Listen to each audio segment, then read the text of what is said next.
Muito bom dia a todos vocês que nos assistem, amigos e amigas de O Semeador e aqueles que frequentam a nossa casa e outras casas espíritas ou irmãs. Nós estamos dando início a mais uma manhã de palestras que irá nos proporcionar um aprendizado muito grande, sem dúvida nenhuma. A partir deste momento, abrindo a reunião de hoje, convidamos todos vocês a fazerem, juntamente conosco, a nossa prece de abertura. Então vamos, fechando os nossos olhos e procurar a sintonia com o plano maior. Vamos nos colocar na imagem de Jesus, fixando esta imagem do Divino Mestre, o nosso modelo, o nosso guia, este que ilumina a nossa caminhada aqui na Terra. Nós pedimos a sua bênção, pedimos harmonia para os nossos corações e pedimos que possamos, com o auxílio das entidades que nos assistem, termos o discernimento necessário sobre o estudo que será proferido nesta manhã de domingo. Somos agradecidos por estarmos participando deste evento e pedimos ao alto que abençoe também o irmão que irá proferir a palestra de hoje. Mais uma vez agradecidos, em nome de Deus e de Jesus, nós damos por aberta a reunião de hoje. Que assim seja, graças a Deus. Hoje a palestra estará a cargo do nosso irmão Francisco Gavilã, a quem com muita honra passamos a palavra a partir deste momento.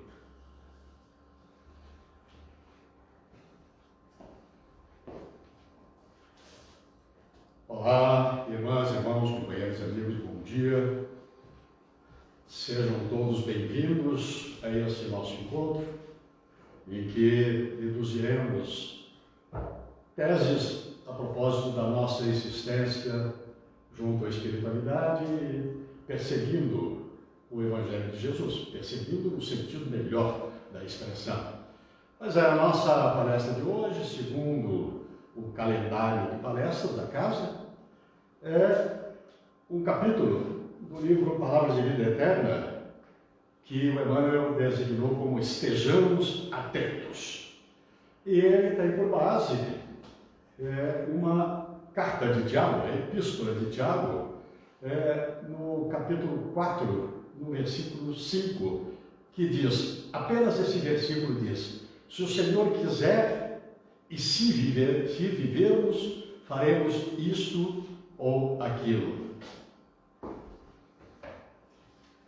E nesse capítulo, curiosamente, há um subtítulo muito interessante, que vai dar a tônica do nosso encontro, da nossa palestra.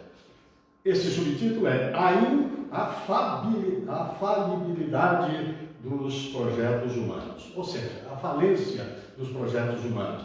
E o Tiago ele faz uma dedução dos assuntos que vão nos interessar em três apenas pedaços desse capítulo aqui.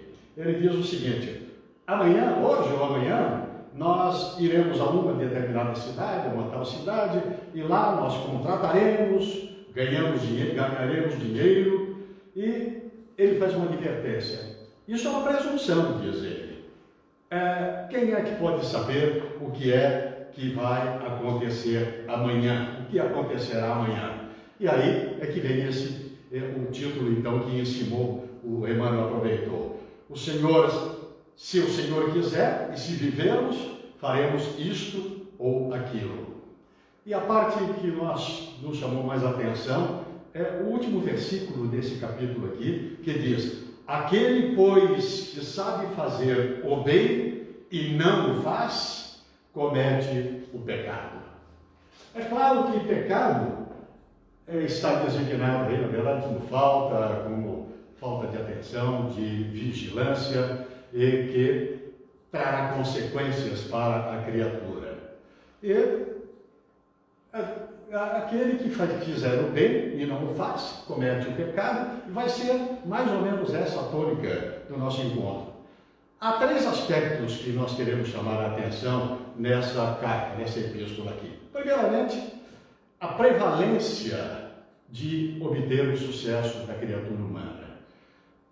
Nós somos detentores de livre-arbítrio e, portanto, nós é que traçamos aquilo que o vulgo chama de destino. Destino, enfim, na verdade, não é alguma coisa já escrita, já traçada. Significa apenas e tão somente a consequência ou as consequências das nossas próprias atitudes. Ou seja, o livre-arbítrio de agir para o bem ou para o mal. Aliás, a melhor definição que nós conhecemos de livre-arbítrio nem é uma definição, é uma explicação de Emmanuel que diz: livre-arbítrio é a capacidade que tem a criatura no estágio em que nós estamos, no estágio da humanidade, da humildade, de fazer o que bem entendemos. Porém, felizmente existe essa adversativa, mas recolheremos as consequências das nossas atitudes, boas ou más. Esse, então, o primeiro aspecto é a prevalência de obter o sucesso. As criaturas terem a ansiedade de realizar o sucesso. A segunda é a ação do Criador. O segundo aspecto é a ação do Criador. A divina supervisão de todas as atitudes da criatura. Nós vamos ver isso juntos aí. E o terceiro aspecto é a ação no bem. A ação libertadora de crescimento para evitar o mal. Muito bem. Os 2 primeiros aspectos, então, aquele da prevalência de obter o sucesso e aquele da ação do Criador, é preciso ter ciência, é preciso estar ciente de que nós somos criaturas. Quando nos perguntarem o que nós somos, não tem. O que nós somos, a resposta é: nós somos criaturas. Mais do que isso, criaturas imortais. Não eternas, porque nós temos princípio, portanto fomos criados simples de compreensão e ignorantes de saber, mas para evoluir para toda a eternidade. Portanto, somos imortais e somos sujeitos da lei natural, das leis divinas. Lei natural e leis divinas são uma e a mesma coisa. Só para lembrar, quando nós falarmos de leis naturais, de leis divinas, nós vamos ter os característicos dela que são irrevogáveis, imutáveis, eternas e perfeitas. E nós, então, como criaturas, somos sujeitos passivos da lei natural, que é, entre aspas, porque a palavra humana as leis divinas são a expressão do Criador. Portanto, o Criador, para que a criatura que somos nós evoluirmos incessantemente, portanto somos imortais, ele nos coloca à disposição uma chave de ouro. Nos coloca à disposição a reencarnação. À disposição de nos permitir que a evolução seja constante. Às vezes ela é morosa, mas que é constante até a perfeição. E dentro dela é que é possível, na escalada evolutiva, nós que estagiamos, criados simples e ignorantes, estagiamos lá por todos os reinos, estagiamos, lá no reino mineral, no reino vegetal, no reino animal inferior e hoje na humanidade superior, que é a humanidade, a humildade. Nesse instante, nesse estágio que nós estamos, nós vamos adquirindo, nós vamos conquistando o chamado livre-arbítrio. Como nós dissemos, capacidade de realizar aquilo que nós determinamos. Nós, como criaturas, é que fazemos, formulamos os nossos pensamentos, as nossas ideias dentro da mente e formulamos o que é do nosso interesse, do nosso objetivo e, portanto, daquilo que nós queremos alcançar. E, para evoluir, a evolução, na verdade, é o exercício do livre-arbítrio em diversos estágios. Assim como lá nos estágios dos reinos inferiores nós aprendemos a ação da lei natural, agora nós recolhemos, tomamos as nossas atitudes e recolhemos as consequências, as experiências dele lá. A evolução é obrigatória. Ela é da lei. A lei da evolução é obrigatória. E cada individualidade é que cria, nós repetimos, o seu destino, atuando da maneira como bem quiser. E, dessa maneira, utilizando o princípio, o processo reencarnatório, que nada mais é do que uma porta aberta para o refazimento, para a apreensão de experiências e para a realização da nossa integridade evolutiva, nós temos aí, nesse instante, a oportunidade de usar a inteligência para o bem ou para o mal. Agora, como a gente já analisou aqueles dois primeiros aspectos, que é a ansiedade da criatura no crescimento de realizações, queremos até dizer que a lei natural permite que as criaturas até tirem proveito de eventual mal existente para a realização do bem. Então, nós vamos entrar no terceiro aspecto da questão, que é o bem, que é a realização do bem.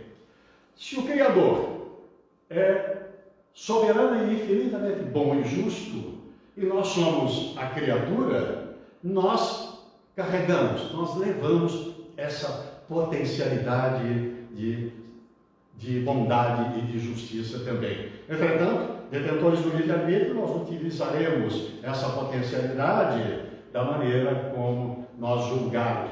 O Criador nem interfere na possibilidade de nós não trilharmos pelo caminho do bem, porque isso significará, na verdade, a assunção de consequências da realização do mal, e, portanto, se o Criador interferisse, ele estaria tolhendo o livre-arbítrio que foi conquistado por nós ao largo de toda essa evolução.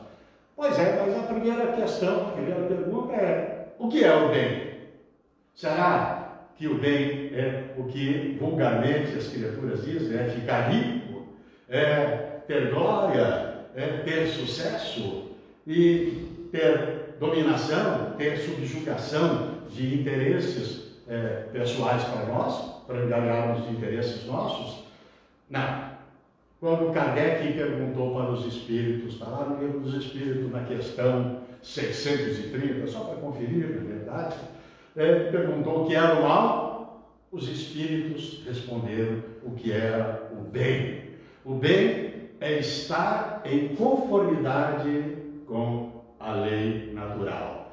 E, portanto, coisa muito simples, se nós somos criaturas e estamos inseridos no contexto da criação e a lei natural atua e nós somos sujeito passivo dela, o certo seria estar sempre em conformidade com a lei natural e, portanto, estaria muito bem. A gente não pode revogar a lei natural, ela é irrevogável, imutável, eterna e perfeita, portanto, nós não podemos. Mas podemos querer criar atalhos e pensar, na verdade, que estar realizando um benefício pessoal e muitas das vezes estaremos tropeçando, cometendo o que o Tiago chamou de pecado lá, que são infrações à nossa caminhada no bem.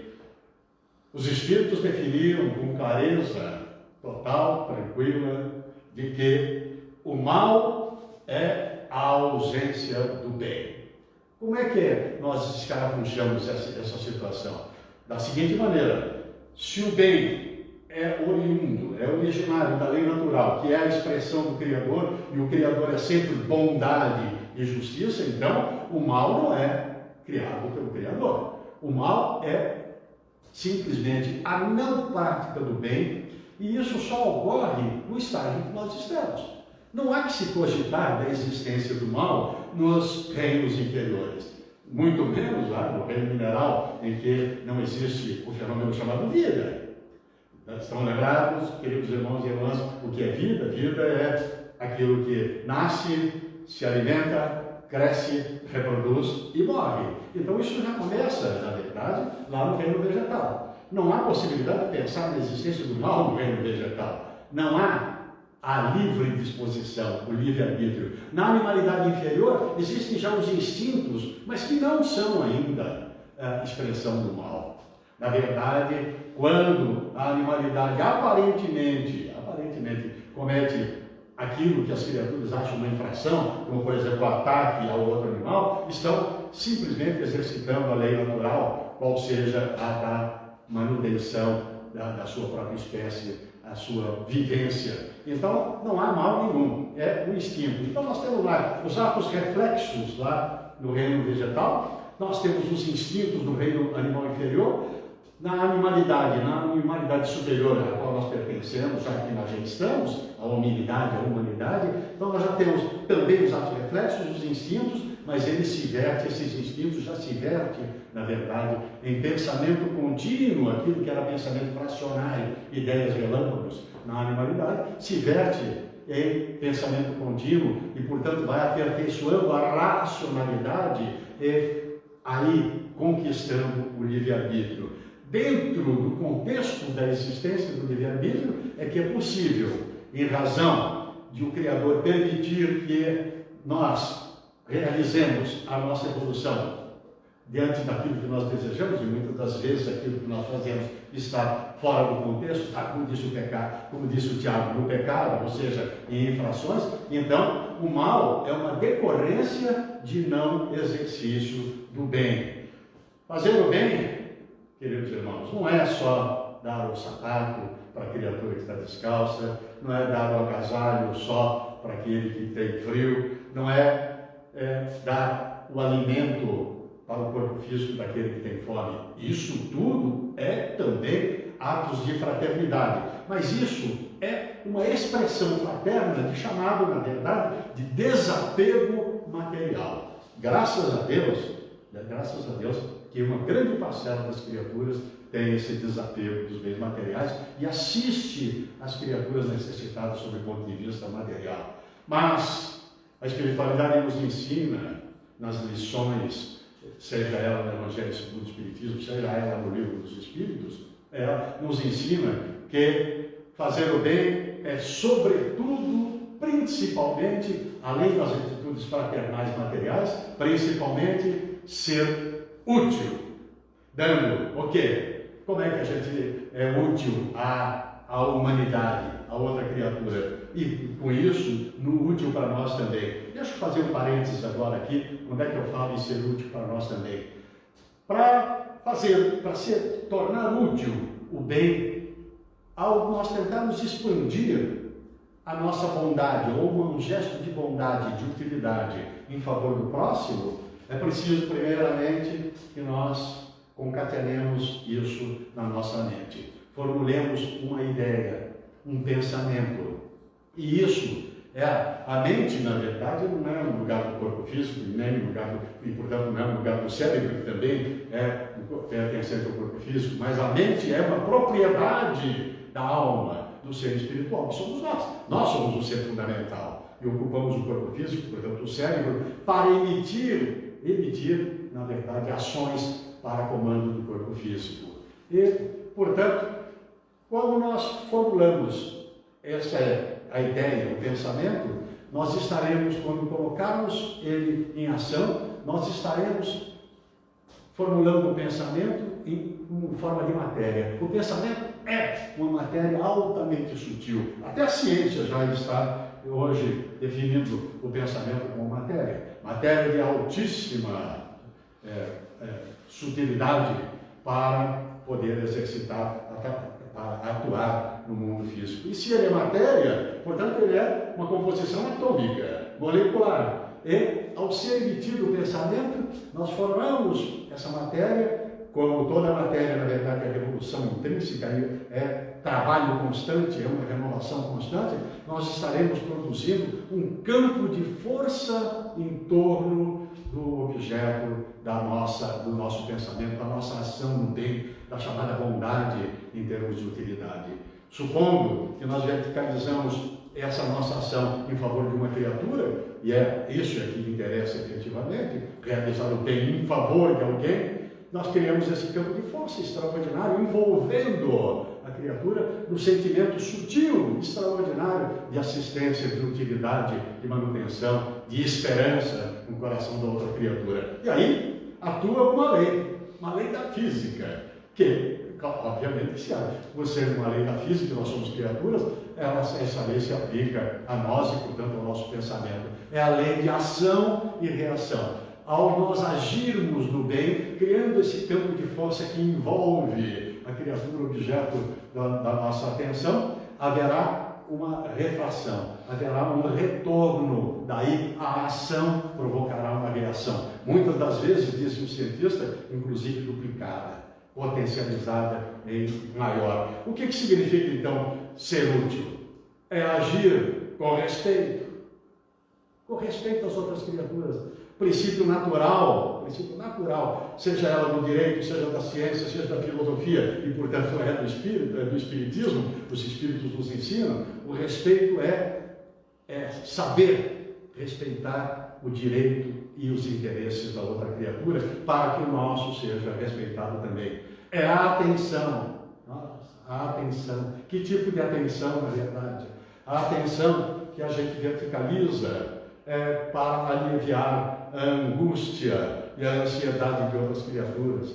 Quando nós visitamos os chamados deserdados do mundo, foi Jesus que usou essa expressão, deserdados do mundo, lá na Casa do Caminho, ele já, na verdade, em espírito, encontrando o próprio Tiago, esse nosso querido amigo aqui, só que não esse Tiago, mas o Tiago maior, que se tinha alijado da Casa do Caminho, porque não queria estar no meio de doentes, de bêbados, de prostitutas, de ladrões, que a Casa do Caminho era de assistência, e angariava essas criaturas. Jesus disse a ele o seguinte, Jesus, não parou para conversar com o Tiago, passou direto por ele e disse, eu estarei indo em atenção aos deserdados do mundo. Quem são os deserdados do mundo para nós? Criaturas que têm uma relação de causa e efeito, já não é mais de ação e reação, hein, gente? Que é uma lei da física, mas causa e efeito que é uma lei espiritual, ou seja, consequências nesta encarnação de ações do seu passado, de encarnações do seu passado. Cada um de nós está sujeito a essa lei de causa e efeito. Agora, como é que a gente tornaria útil em termos de visitar os deserdados do mundo? Asilos, orfanatos, hospitais do câncer, do pênfigo selvagem, da lepra, os centros de dependentes químicos, dos adictos. Gente, isso será uma ação do bem. Nós levaremos, na verdade, o nosso sentimento interior, tiraremos do nosso âmago, o interesse em assistir essas criaturas. Uma ação de utilidade é silenciar diante da injúria, da calúnia e da ofensa. Essa é a recomendação de Jesus. O que adiantaria, na verdade, nós criaríamos um centro de força negativo se nós reagirmos, e isso é um contexto lastimosamente normal da criatura humana, né? Há inclusive povos que, não aceitando injúria, de calúnia nem ofensa, cometem atos piores de guerra, de revoluções intestinas, com mortes coletivas de outras criaturas. O simples fato de a gente auxiliar um cego a atravessar a rua, nessas megalópolis, como é, por exemplo, aqui no nosso país, em que há uma indiscriminação do trânsito, isso aí é um senso de utilidade incrível. E levar a esperança para um doente no hospital. Isso, na verdade, é que se constitui na utilidade de realizar o bem. Mas a maior expressão que nós temos de utilidade da utilização do bem é o perdão. O perdão, ele é tão eficaz, ele é tão extraordinário, ele é tão resultante de benefício, porque ele, no primeiro degrau, ele envolve o esquecimento, não é isso? A recomendação é essa, a gente esquecer as ofensas e com isso a gente estaria oferecendo perdão. Mas a espiritualidade faz uma observação curiosa, interessante, que muitos de nós não se dão conta, muitos de nós mesmo não nos damos conta. Dizemos o seguinte, o esquecimento, ele é evitar uma consequência momentaneamente. Porém, aquilo que a gente esquece está lá no subconsciente. Às vezes está lá no inconsciente, inclusive. E tudo aquilo que está no subconsciente, num determinado instante, pode aflorar e, portanto, vem a atitude lesiva que anula a oferta do perdão. Então, qual é o fundamento intrínseco, real, dizem os Espíritos para nós, que nós devemos seguir, que é simplesmente não só o esquecimento, mas a reparação. O que é a reparação? Se nós é que cometemos a injúria, se nós é que cometemos, efetivamos uma ofensa, uma calúnia, a reparação está em procurar a outra criatura e nos declarar errados, nos declarar com o sentimento de modificação, de reestruturação, ou seja, pedir desculpas. A desculpa contém dentro disso um auto-perdão. A gente está postulando o perdão da outra criatura. E normalmente isso cria um clima de sensibilidade tão grande. Lembre-se do pensamento, o pensamento sincero de pedido de perdão, ele envolve a outra criatura que, sensibilizada, nos oferece essa oportunidade de perdão. Agora, se for o contrário, nós fomos os injuriados, os ofendidos, nós oferecemos o perdão, que é a reparação. Como é que a gente faz a reparação? Não precisa sair, como diz a espiritualidade, abraçando o ofensor da gente, o inimigo. Não precisa isso, porque isso poderá, na verdade, ser mal interpretado. O que é necessário é não desejar o mal daquela criatura, é orar por ela, é compreender que no instante de ofensa, no instante de calúnia, ela poderia estar em desequilíbrio ou até interpretando mal uma situação que nós tenhamos nos envolvido e, portanto, pode ser levado à condição de nos ofender. Então, a oferta do perdão, veja, o perdão não é simplesmente uma metáfora, um sonho, ela não é uma alegoria. O perdão, ele é real, ele é efetivo, ele leva uma carga, inclusive fluídica, portanto material, que cria a condição junto à outra criatura de modificação da sua estrutura. É isso aí.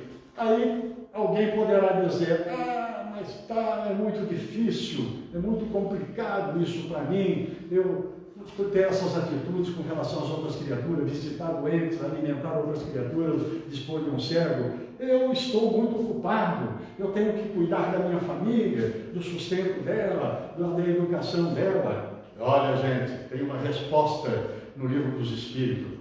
Quando eu falar de números, é só para dizer que eu estou citando a codificação, tá bem? Lá no Livro dos Espíritos tem uma questão 646 que cuida desse assunto, uma resposta a essa desculpa que nós temos de dizer, eu não posso porque isso é muito dificultoso para mim. Lá nessa questão diz o seguinte, o grande mérito do bem está efetivamente na dificuldade. É isso. O que a espiritualidade quis dizer para o Kardec, para nos transmitir? Quanto mais dificultosa a situação que nós vencermos, arranjarmos o tempo, nós equacionarmos a nossa existência, a nossa vida, as nossas atitudes, e com isso nós vamos aí praticar o bem, e portanto esse sentido de dificuldade é que efetivamente nós teremos a condição de ir mais adiante, de tocar o nosso barco. Há um trecho do Evangelho segundo o Espiritismo que diz que a espiritualidade ela interfere o mínimo possível no livre-arbítrio das criaturas. E, portanto, muitas das vezes o mal campeia. Vamos dar um exemplo bem, como o Evangelho dá, um exemplo bem grosseiro, bem gritante. Vai acontecer uma guerra.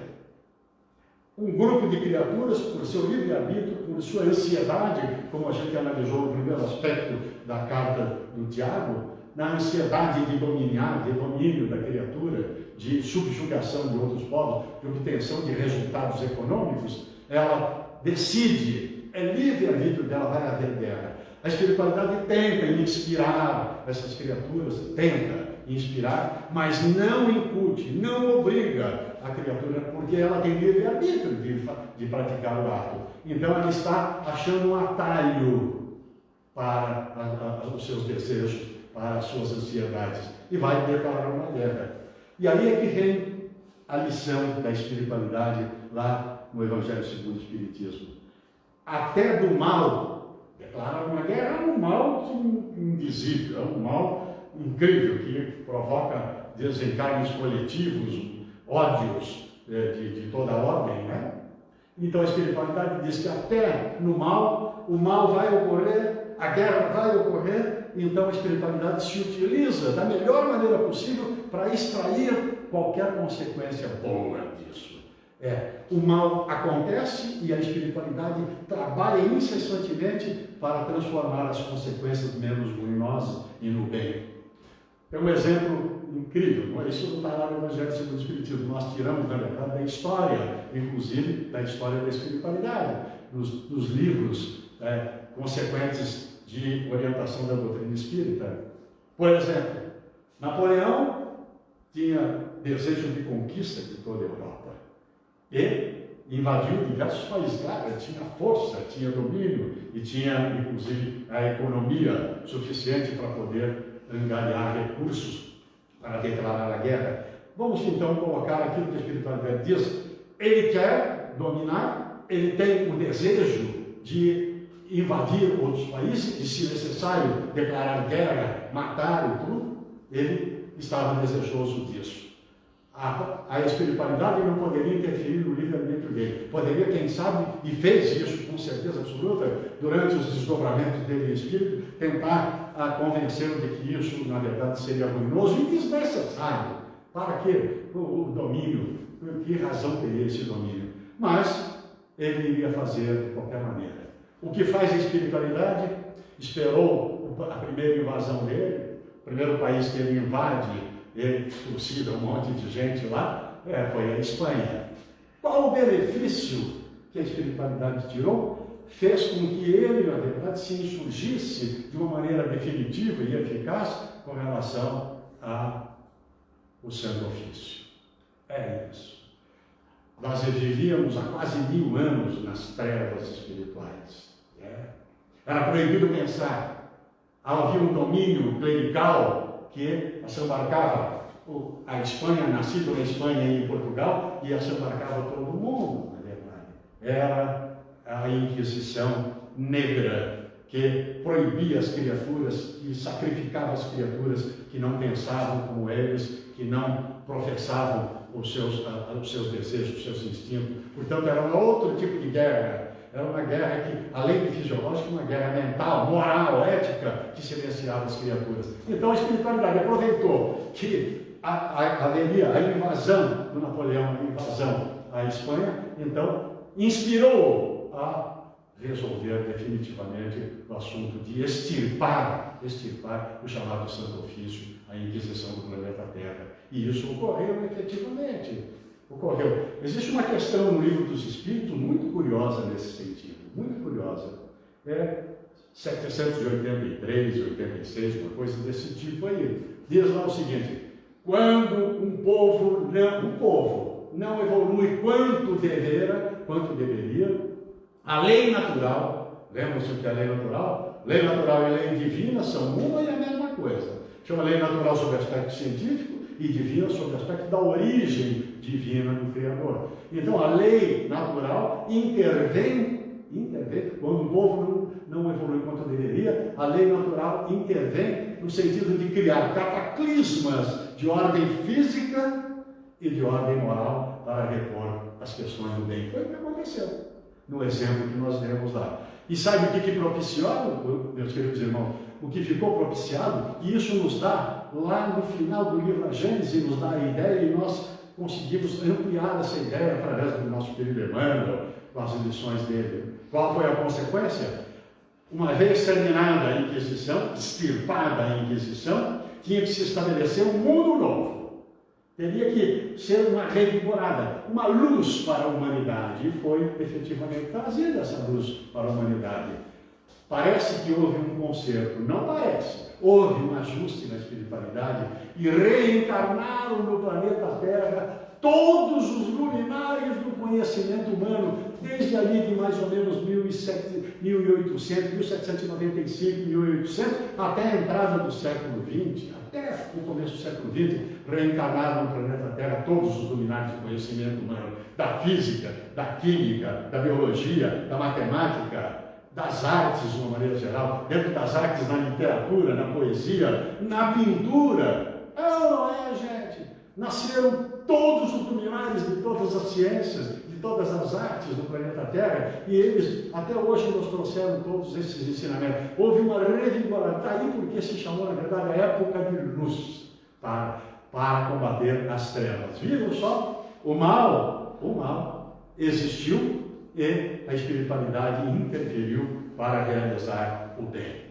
para que se restabelecesse o progresso no bem-estar coletivo de todo o planeta Terra, não é só de uma criatura. Imagine se nós trazemos isso para o plano individual. Se uma criatura não quer evoluir e nós queremos, na verdade, perdoar o erro de visualização daquela criatura, nós vamos interferir no sentido de extrair uma consequência boa e real e efetiva. Eu tenho comigo que existe um livro da codificação, que é O Céu e o Inferno, muito pouco conhecido. Por que ele é pouco conhecido? Porque a importância do livro dos Espíritos e a importância, sobretudo, do Evangelho segundo o Espiritismo, que tem toda a filosofia de ação da criatura, de desenvolvimento da criatura humana, e o outro, toda a moral e a ética de Jesus implantada para o nosso dia a dia. E essa prevalência dessas duas obras acaba, na verdade, fazendo que as criaturas se demorem ainda para conhecer as demais obras da codificação.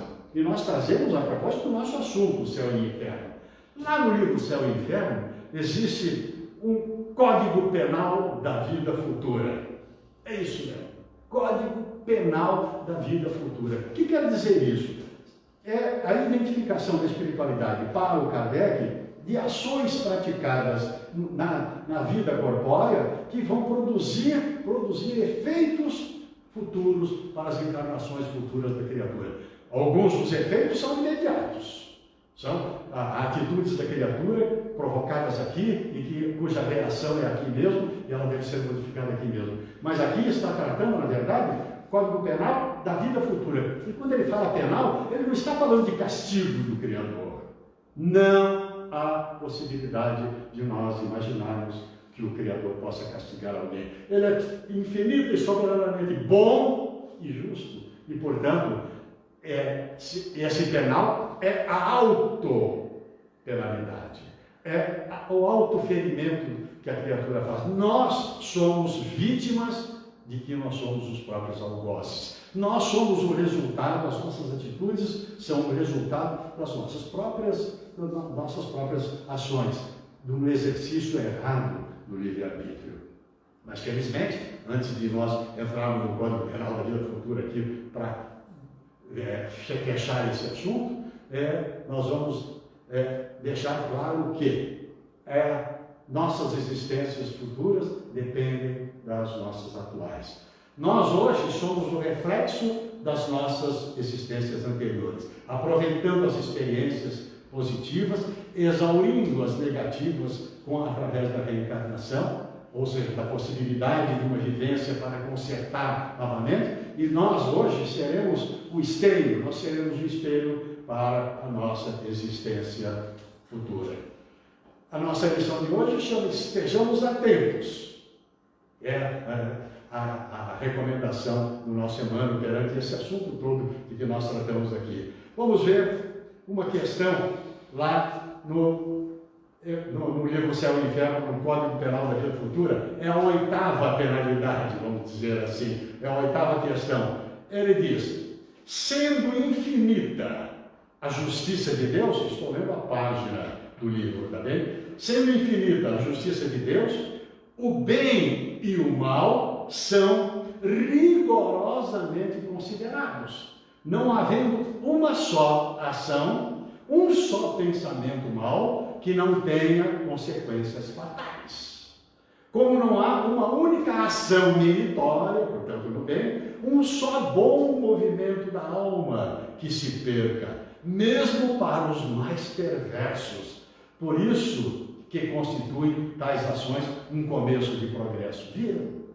O livre-arbítrio, com o livre-arbítrio, o Criador permite que cada um de nós dirija as suas ações para o bem e para o mal. E ambas as ações, elas têm reflexos, elas têm consequências. E quem é que sofre as consequências? Não é a humanidade, não é o terceiro. Às vezes é coisa imediata que a gente pratica, mas ao praticar aquela ação imediata, nós estamos assumindo um débito que vai se refletir numa penalidade assumida livremente por nós nas nossas vidas futuras, muitas das vezes na própria atual.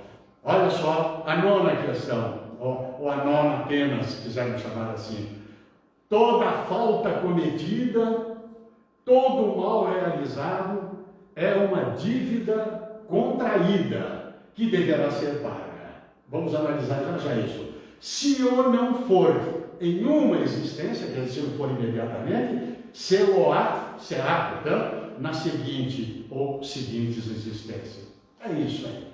Dependendo do tipo de infração, do tipo de, como disse o nosso Tiago, de pecado, a gente coloca entre aspas aqui, esse pecado que significa infração, livre-arbítrio de decisão errada, de descortínio, de ansiedades, de desejos pessoais incompreensíveis, incompreendidos. Então, muitas dessas nossas atitudes provocam um mal imediato que a gente pode reparar imediatamente. Principalmente através do perdão, como nós deduzimos agora há pouco, o que a espiritualidade nos ensinou. Com o sentido de utilidade, de repor ao estabelecimento do bem. E muitos dos males que nós assumimos, muitas aflições que nós assumimos, são chamadas aflições imediatas. Aquelas que derivam da nossa imprevidência, da nossa imprudência, dos excessos de toda ordem, como, por exemplo, nós cometemos excessos incríveis com relação ao nosso corpo físico, e nele interferindo com toxinas, com excesso de alimentação, com drogas de uma maneira geral, e nós imediatamente provocamos um mal. Nos dá uma aflição em forma de dor, que é a desestrutura do corpo físico. Isso, então, não é uma pena para o futuro, não. É uma atual, fruto da nossa imprevidência, da nossa imprudência e dos nossos excessos de toda ordem. Mas existem, na verdade, causas remotas.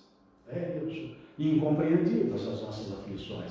E muitas das vezes nós ficamos revoltados com relação ao Criador, dizendo: Deus nos esqueceu, Deus não permite, na verdade, por que eu sou assim? Por que eu nasci hemiplégico, paraplégico, surdo, mudo, canceroso, coisa desse tipo assim? Tudo isso é permitido sob a supervisão divina, como nós lemos lá, inclusive na epístola, e é analisada pelo Emmanuel, sob a supervisão divina, permite que uma criatura que cometeu atrocidades incríveis em outras encarnações e vem encarnar, assumindo, ela livremente assumindo, e com auxílio inclusive da espiritualidade para nos dar força, nos dar descortínio, nos dar a possibilidade de assumir uma vida dificultosa, por lei de causa e efeito. A causa está lá no mundo das causas. Belíssima expressão utilizada pelo nosso André Luiz no livro Nosso Lar, lá na última página, em que o mundo das causas é aquele onde se avaliam as causas de uma existência para depois ver o que ela pode refletir de bem ou de mal para a próxima encarnação. Não é só mal, não. A gente trata muito mais do mal, porque é uma das massas de manobra do Espiritismo, é isso mesmo, acalentar, esperançar o coração das criaturas, alertando e, sobretudo, trazendo para a criatura a possibilidade de raciocinar e chegar à conclusão. Deus não esqueceu coisa nenhuma. Deus, ao contrário, deu a possibilidade dessa criatura reviver novamente uma nova existência para refazer uma nefasta existência lá para trás. Sabem, gente, o que a gente aprendeu quando a espiritualidade chamou um livro de Pátria do Evangelho do Brasil, a Pátria do Evangelho do Coração do Mundo? Não é porque aqui nós todos seríamos, na verdade, altamente evangelizados, a gente ainda não é. Ainda não. Nós estamos no comecinho, na verdade, da regeneração. A regeneração no nosso planeta tem, como nós vimos agora mesmo, o renascimento de criaturas luminares, o que? 150, 200 anos, e aí nós temos toda a eternidade para a regeneração. Então, na verdade, nós temos essa possibilidade da reencarnação de refazer essa existência. No mundo das causas a gente reflete aqui, mas as coisas do bem também. Por méritos, a gente vem para uma reencarnação como verdadeiro compromissário, vamos botar uma palavra que é muito desgastada, missionário, no sentido do bem. Então, toda falta cometida numa encarnação, todo mal realizado, é uma dívida contraída. Está lá na nossa economia espiritual, que faz, com certeza absoluta, faz efeito para a nossa existência. Muito bem. Como a lição chama estejamos atentos, vale a pena, eu acho que a gente fechar, lendo só o pedacinho final, só o parágrafo final da análise do Emmanuel. Diz ele para nós: forma, pois, os teus planos de ação. Lembra-se disso? Chama lá, aquele capítulo lá, chama Falibilidade dos Empreendimentos Humanos, lembra disso? Forma, pois, os teus planos de ação. Usa a inteligência, maneja a autoridade, cunha as palavras, mobiliza as relações, aproveita os laços afetivos, aplica o dinheiro, porque tudo isso aqui as pessoas dizem, nós espíritas então não podemos mais ser chefe, não pode ter mais dinheiro, não pode mais progredir, não é nada disso. Olha lá, aplica o dinheiro, desenvolve o trabalho e assinala a tua presença onde estiveres, atendendo ao bem seu para o bem de todos. Então, o bem seu pessoal é que tem que ser estendido. E diz, errando para aprender, ou acertando para elevar, a nossa tarefa chegará simplesmente até o ponto que o Senhor permitir. E aí vem a frase de novo de abertura do Tiago: se o Senhor quiser e se vivermos, faremos isto ou aquilo. Essa é a mensagem que a espiritualidade nos traz. E se me permitir, eu recebi da espiritualidade um livro que está sendo lançado a partir desta semana, Sopros do Além, de poesias psicografadas. Tem um aqui, Rumo à Perfeição, que serve para fecho do nosso assunto. Há dúvida na cabeça se viver vale a pena. Porém, esteja atento, jamais se esqueça que na vida terrena, passo a passo na ação, o progresso é inevitável na romagem à perfeição. Muita paz a todos nós e espero que nós estejamos atentos com relação às nossas atitudes. Sabe que tipo de atitudes? Nosso olhar, os nossos gestos, os nossos pensamentos, principalmente, que reverterá nos nossos créditos ou nos nossos débitos, seja o presente, seja o futuro. Paz a todos nós. Como nós iniciamos com a prece, que é de preparação, de harmonização, o convite que a espiritualidade nos faz sempre é que nós encerremos com uma prece. Lá é de harmonização, agora é de agradecimento, claro. Porque nós somos criaturas e, portanto, devemos ao Senhor, e se Ele quiser, e Ele quer sempre, que nós vivenciemos o bem. Por isso, mais uma vez, convidamos a todos os amigos que seguem esse nosso trabalho, não só os amigos que estão nos assistindo aqui presente tecnicamente, mas a todas as criaturas que estão envolvidas nessa nossa palestra, nesse nosso encontro domingueiro, e em especial a espiritualidade, aos amigos espirituais que conduzem os trabalhos dessa casa, nos inspirando no bem, aos amigos espirituais, guias familiares e protetores de cada um daqueles que nos assistem, de nós mesmos.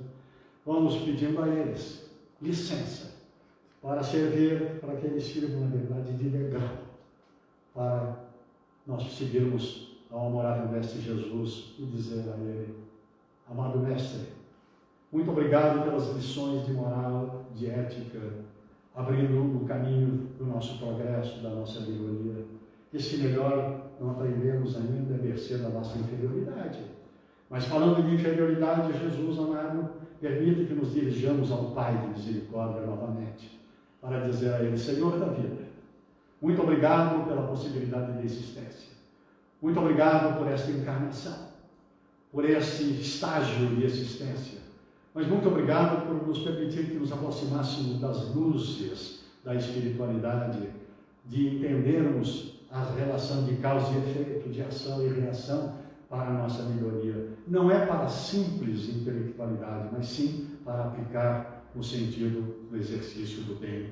Permita-nos, Senhor, que tenhamos tranquilidade, serenidade, paz e equilíbrio interior para seguirmos sempre na estrada do bem, em nosso benefício e em benefício de toda a humanidade.